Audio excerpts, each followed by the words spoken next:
बंदिश हीज़ का इलाज। जिन औरतों की माहवारी तिबई उम्र को पहुंचने से पहले बंद हो जाती है, वो तरह तरह की तकालीफ का शिकार हो जाती हैं। रानों के जोड़ों में दर्द कर देते हैं, नलों में दर्द रहने लगता है, डरावने ख्वाब आते हैं, जागते हैं, तरह तरह की शक्लें नज़र आती हैं, जिसे जाहिल आमिल जनात समझकर औरतों को मारना पीटना शुरू कर देते हैं। मसला तवील हो जाए तो जिस्म पर बाल निकलना हत्ता कि चेहरे पर दाढ़ी निकलना शुरू हो जाती है। और सबसे बड़ा नुकसान ये कि जिस खातून का निज़ाम माहवारी ख़त्म हो जाए, इसके हाँ औलाद कभी नहीं हो सकती। सबसे पहले हम सूरत मुज़म्मिल का अमल ख़वातीन की नज़र करते हैं।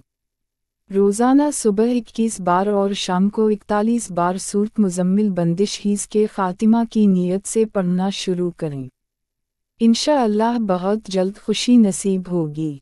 नोट: सूरत मुज़म्मिल हर तरह की बंदिश को ख़त्म करने में निहायत मुअस्सर है।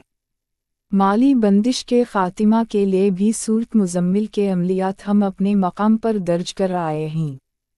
यहाँ हीज़ की बंदिश में भी निहायत कारआमद है। बाज़ ख़ास उमूर में बंदिश खोलने की तरह बंदिश करने में सूरत मुज़म्मिल निहायत मुअस्सर है।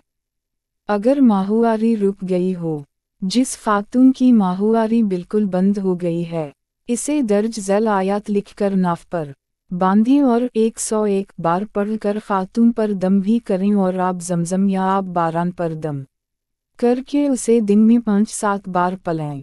ये आयतें हैं।